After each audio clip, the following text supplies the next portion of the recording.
हमारा पहला प्रश्न कह रहा है कि निम्न शब्दों के लिए सबसे उपयुक्त वेन आकृति का चयन करें। यानी दोस्तों हमारे पास यहाँ पर महिला, उसके बाद माताएं और बहनें दिया है, तो हमें क्या करना है, इनका वेन डायग्राम बनाना है। तो सबसे पहले हमें क्या करना होता है, जब भी वेन डायग्राम बनाना है तो सबसे पहले समझना है कि यहाँ पर क्या दिया है, महिला, माताएं और बहनें, तो इनका आपस में क्या संबंध है, सबसे पहले हमें इनको समझना है। तो जैसे अगर हम इनको ध्यान से समझेंगे तो यहाँ पर जो माताएं हैं और बहनें हैं ये दोनों की दोनों महिला के अंदर आती है। यानी कि जैसे ये हमारा एक महिला का डायग्राम बनाना, इसके बाद इसके अंदर कौन आती है, तो माताएं भी आती है और बहनें भी आती है, ठीक है। तो जैसे एक तो हमारा इसके अंदर ये कौन हो गया, माताएं, और इसके अंदर ये क्या आती है, बहनें आती है। लेकिन कुछ माताएं बहनें होती है और कुछ बहनें माताएं होती है। तो इसके अंदर क्या होता है, जैसे यहाँ पर कुछ माताएं बहनें और कुछ बहनें माताएं, यानी एक हमारा किसका बना है, बहनें का, और एक हमारा माताएं का, और जो बड़ा वाला है ये महिला का है। तो इसका डायग्राम कुछ इस टाइप से बनेगा। तो हम ऑप्शन में देखेंगे तो ऑप्शन हमारा डी वाला सही हो जाएगा।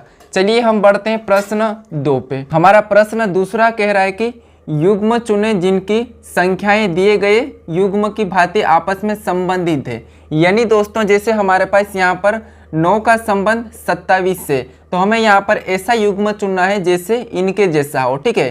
तो क्या करेंगे हम, सबसे पहले तो यहाँ पर समझेंगे कि यहाँ पर 9 का संबंध 27 से कैसा है। जैसे इनका संबंध है सेम इसी संबंध की तरह हम क्या करेंगे, पता करके यहाँ पर लिखेंगे। तो चलिए क्या करेंगे, सबसे पहले जैसे यहाँ पर 9 को देखेंगे तो ये 9 हमारा क्या है, 3 का वर्ग है, ठीक है। और ये जो 27 है, 27 हमारा 3 का घन है, ठीक है। क्या है, 3 का घन है।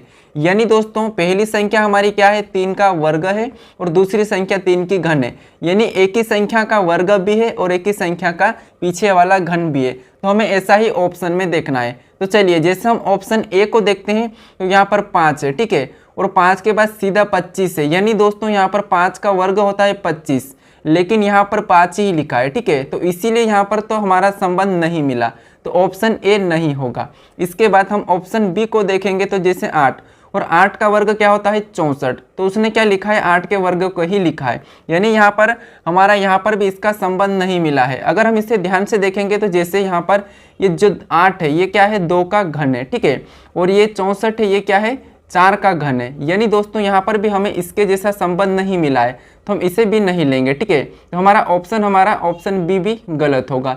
इसके बाद ऑप्शन सी को चेक करेंगे तो यहाँ पर देखिए 15 और 135 दिया है, लेकिन यहाँ पर 135 किसी का घन और किसी का वर्ग नहीं होता है, तो इसीलिए ऑप्शन हमारा सी भी नहीं होगा। इसके बाद हम ऑप्शन डी को देखेंगे तो देखिए 81 हमारा दिया है, ये है 9 का वर्ग, ठीक है। उसके बाद यहाँ पर 729 है, तो ये 9 का घन है। यानी दोस्तों हमारा एक वर्ग है और एक घन है, तो हमारा यही वाला ऑप्शन क्या होगा, सही हो जाएगा। यानी कि ऑप्शन डी हमारा सही हो जाएगा। तो यहाँ पर क्या आएगा, 81 और 729, तो ऑप्शन हमारा डी वाला सही हो जाएगा। चलिए हम बढ़ते हैं प्रश्न 3 पे। तो हमारा प्रश्न तीसरा का है कि यहाँ पर एक तस्वीर देखकर वंदना ने कहा कि वह मेरी नानी के एकमात्र बेटे की एकमात्र बेटी की तरह दिखती है। तो वंदना उसका जिक्र क्या कर रही है, ठीक है, वो किसका जिक्र कर रही है, ये प्रश्न पूछा है। तो हमें क्या करना है, सबसे पहले जैसे एक तस्वीर देखकर वंदना ने कहा, यानी दोस्तों मान लीजिए एक तस्वीर को वंदना ने देखा और कहा कि वह मेरी नानी के, जैसे मान लीजिए ये कौन है, वंदना है, और वंदना की नानी मतलब पहले तो उसकी माँ होगी, ठीक है, ये इसकी माँ है, और यहाँ पर कहा है कि वह मेरी नानी के एकमात्र बेटे, यानी पहले तो उसकी माँ होगी फिर उसकी माँ की माँ होगी, वो उसकी वंदना की नानी होगी, ठीक है। तो इसने कहा कि मेरी नानी के एकमात्र बेटे, यानी यहाँ पर ये इसका बेटा हो गया है, ठीक है, एकमात्र बेटे की एकमात्र बेटी, यानी कि इसकी एक और बेटी, ठीक है, किसकी, इसकी नानी की एकमात्र बेटे की बेटी ये है, ठीक है। तो वह यहाँ पर कहा है कि तरह दिखती है, यानी कि ये क्या कह रही है वंदना कि वह मेरी नानी के एकमात्र बेटी की एकमात्र बेटी की तरह दिखती है। तो वंदना किसका जिक्र कर रही है, तो जैसे यहाँ पर इसकी क्या है, यहाँ पर इसकी पुत्री है। तो दोस्तों जैसे यहाँ पर ये दोनों क्या है, भाई बहन है, यानी ये वंदना का भी क्या है, यहाँ पर मामा है। तो यहाँ पर जो ये क्या है, मामा की लड़की है, तो ये वंदना की क्या लगेगी, तो ये वंदना की ममेरी बहन, ठीक है, ये क्या हो जाएगा, ममेरी बहन। तो ऑप्शन में देखेंगे तो ऑप्शन हमारे डी में दिया है, तो ऑप्शन डी वाला हमारा सही जवाब हो जाएगा। यानी वंदना इसकी ममरी बहन की जिक्र कर रही थी। चलिए हम बढ़ते हैं प्रश्न 4 पे। हमारा चौथे नंबर का प्रश्न कह रहा है कि प्रश्नवाचक चिन्ह के स्थान पर अनुपस्थित अंक ज्ञात कीजिए। यानी दोस्तों हमारे पास यहाँ पर प्रश्नवाचक चिन्ह दिया है, तो हमें यहाँ पर बताना है कि कौन सी संख्या भरी जाएगी। तो हमें क्या करना है, सबसे पहले पता करना है कि बाकी की संख्या कैसे लिखे। जैसे एक तरीका है, हम क्या कर सकते हैं यहाँ पर, या फिर इन संख्या को ऐसे भी देख सकते हैं जैसे ये संख्या कैसे बढ़ रही है, या फिर इनको आमने सामने। अगर हम ऐसे देखेंगे तो यहाँ पर 3 प्लस हुआ है, उसके बाद 1, फिर 1, फिर यहाँ पर माइनस हो रहा है, फिर प्लस हुआ है, तो हम ऐसे नहीं देखेंगे। इसके बाद हम क्या कर सकते हैं, इसे आमने सामने दे सकते हैं। जैसे यहाँ पर हम देखेंगे यहाँ से सामने, तो यहाँ पर 3 लिखा, यानी कि 2 का अगर हम क्या करेंगे 2 गुना करेंगे, ठीक है। तो 2 का 2 गुना करेंगे तो 4, और 4 में से 1 को माइनस करेंगे तो 3, और 3 यहाँ पर दिया है, ठीक है। उसके बाद इसका भी हम क्या करेंगे, सामने क्या करेंगे, यानी कि 5 का पहले 2 गुना करेंगे, तो 5 का 2 गुना होता है 10, और 10 में से भी -1 को कर लेंगे तो यहाँ पर 9 होते हैं, और 9 भी यहाँ पर दिया है, यहाँ पर 3 दिया है और 9 दिया है। सेम उसी तरह से यहाँ पर भी क्या करेंगे, 6 का 2 गुना करेंगे।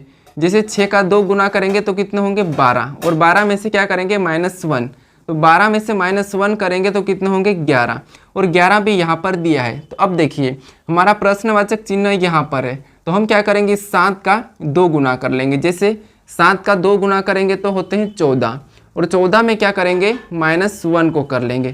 तो जब 14 में -1 करेंगे तो कितने होंगे 13, यानी कि 13 हमारा क्या होगा, सही जवाब होगा, यानी यहाँ पर 13 आएगा, ठीक है। तो ऑप्शन में देखेंगे तो ऑप्शन हमारा पहला वाला सही हो जाएगा। चलिए हम बढ़ते हैं प्रश्न 5 पे।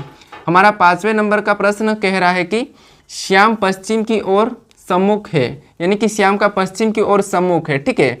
वह पहले दाईं ओर फिर बाईं ओर मुड़ जाता है। अब वह किस दिशा की ओर जा रहा है, ठीक है, ये प्रश्न पूछा है। तो चलिए, जैसे दिशा आपको पता होना चाहिए कि कैसी होती है। तो जैसे दिशा सबसे ऊपर होता है उत्तर, और नीचे होता है दक्षिण, और राइट में होता है पूर्व, और लेफ्ट में होता है पश्चिम, ठीक है, ये दिशा है। अब देखिए यहाँ पर श्याम पश्चिम की ओर सम्मुख है, यानी दोस्तों जैसे यहाँ पर श्याम है, ठीक है, यानी यहाँ पर श्याम है, यानी इसका सम्मुख कब किधर है, इस तरफ है, ठीक है, इस तरफ है। इसके बाद वहाँ पहले दाईं ओर फिर बाईं ओर, जैसे इस तरफ तो इसका मुंह है, तो सबसे पहले तो पहले ये दाईं ओर मतलब क्या होगा, ये ऊपर की ओर जाएगा। उसके बाद फिर क्या कहा यहाँ पर बाईं ओर, तो यहाँ से फिर ये बाईं ओर, यानी कि इस तरफ जा रहा है। यहाँ पर देखिए बाईं ओर मुड़ जाता है। उसके बाद वह किस दिशा की ओर जा रहा है, ये प्रश्न पूछा है। तो जैसे यहाँ से ये सबसे पहले तो इधर घूम के खड़ा था, उसके बाद एक बार ये दाईं ओर फिर एक बार बाईं ओर, तो अब ये इधर किस तरफ जा रहा है, तो यहाँ पर देखेंगे यहाँ पर तो ये पश्चिम की ओर, ठीक है, कहाँ पर पश्चिम की ओर। तो ऑप्शन में देखेंगे तो ऑप्शन हमारा यहाँ पर डी में दिया है, तो ऑप्शन डी वाला हमारा सही जवाब हो जाएगा। चलिए हम बढ़ते हैं प्रश्न 6 पे। हमारा 6 नंबर का प्रश्न कह रहा है कि शब्दों के 4 युग्म दिए गए हैं, निम्न में से भिन्न को चुने। यानी दोस्तों हमारे पास 4 शब्द दिए हैं, उसमें से हमें एक भिन्न को चुनना है, यानी एक अलग है। तो क्या करेंगे, यहाँ पर शब्दों को ध्यान से देखेंगे और हम सोचेंगे कि यहाँ पर अलग कौन सा है। तो जैसे सबसे पहले हमें ऑप्शन में दिया है कोकीन, फिर दिया है कैफीन, फिर निकोटीन, फिर हेरोइन। यानी दोस्तों देखिए अगर यहाँ पर बात करते हैं तो यहाँ पर ये जो क्या है कोकीन है, एक यहाँ पर नशेला पदार्थ है, ठीक है, फिर निकोटीन भी नशेला है, और यहाँ पर हीरोइन भी, ठीक है, हीरोइन भी। तो यहाँ पर कैफीन हमारा क्या है, ये चाय में पाया जाता है, तो ये हमारा अलग हो जाएगा, यानी हमें यहाँ पर एक भिन्न को पूछा था, तो हमारा ऑप्शन बी वाला सही हो जाएगा, ठीक है। चलिए हम बढ़ते हैं प्रश्न 7 पे। हमारा 7वें नंबर का प्रश्न कह रहा है कि दिए गए अक्षर समूह के संबंधित युग्म के आधार पर अनुपस्थित पद का चयन करें। यानी दोस्तों हमें क्या करना है, यहाँ पर एनोलॉजी का है, शब्द एनोलॉजी का। तो सबसे पहले हमें क्या करना है, यहाँ पर इसका पता करना है, फिर इसका बताना है। यानी जैसे यहाँ पर बी एफ के का संबंध IMR से है, तो हमें DGP का संबंध बताना है।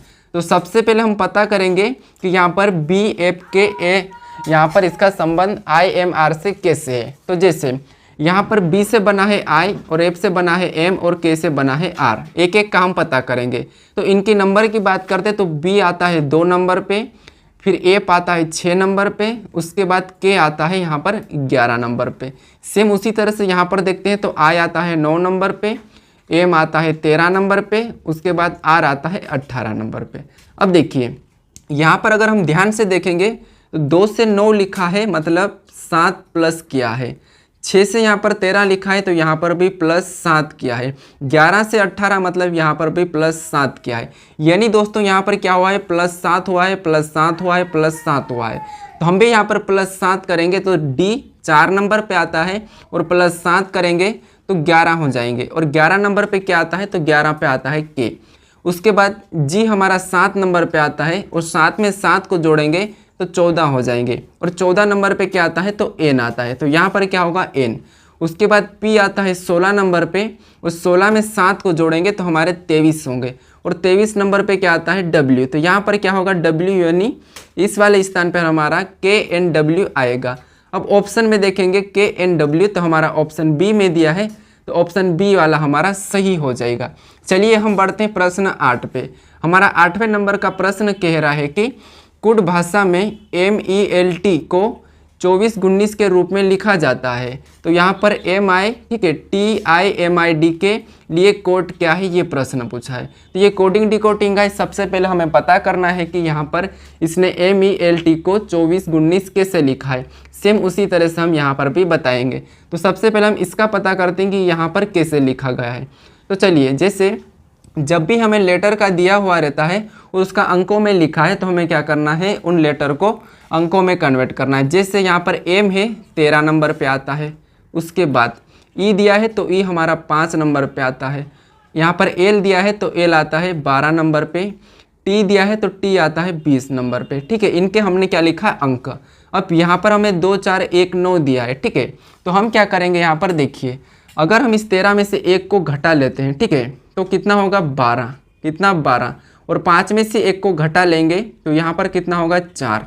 और 12 में से वापस से 1 को घटाएंगे तो यहाँ पर कितना होगा, 11। उसके बाद 20 में से 1 को घटाएंगे तो यहाँ पर कितना होंगे, 19। यानी दोस्तों अब देखिए, ऐसा करने के बाद यहाँ पर क्या करेंगे, आपस में गुणा कर देंगे, ठीक है। जैसे 2 संख्या है, हमें क्या करना है, उन्हें सिंगल में लिखना है। तो 2 संख्या उसे सिंगल में लिखना है। तो देखिए यहाँ पर जैसे हम क्या करेंगे, 2 संख्या का इकाई अंक लिख लेंगे, ठीक है। तो जैसे यहाँ पर देखिए इकाई अंक लिख लेंगे तो इसका 2 आएगा, उसके बाद 4 का 4 ही रहेगा, 11 का 1 होगा, और 19 का 9 हो जाएगा। यानी देखिए यहाँ पर हमारा 24-19 निकल के आ चुका है, और 24-19 यहाँ पर दिया है। तो सेम तरीके से हम क्या करेंगे, TIMID का भी पता करेंगे। तो जैसे यहाँ पर टी हमारा आता है 20 नंबर पे, उसके बाद आई हमारा आता है 9 नंबर पे, उसके बाद एम आता है 13 नंबर पे, और आई आता है 9 नंबर पे, और डी आता है 4 नंबर पे। अब देखिए हमें क्या करना है, सबसे पहले तो इसमें से एक एक घटाना है। जैसे यहाँ पर 1 घटाएंगे 20 में से तो कितना होगा, 19।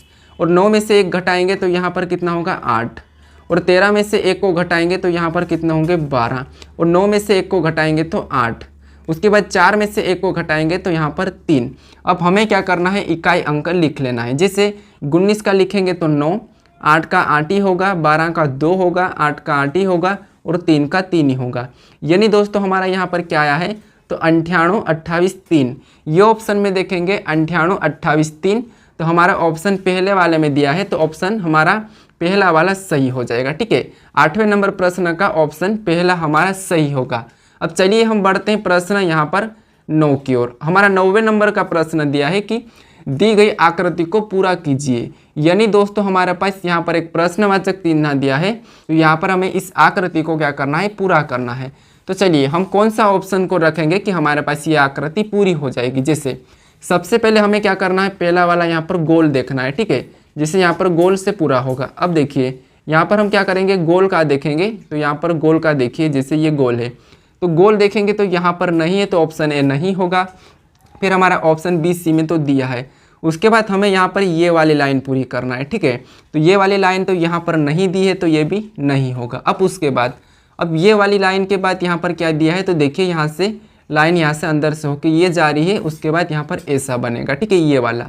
अब ये वाला ऑप्शन में देखेंगे तो देखिए यहाँ पर तो पूरी लाइन आगे जा रही है, तो ये नहीं होगा। अब बचा अपने पास ऑप्शन बी, तो ऑप्शन बी ही हमारा क्या होगा, सही जवाब हो जाएगा।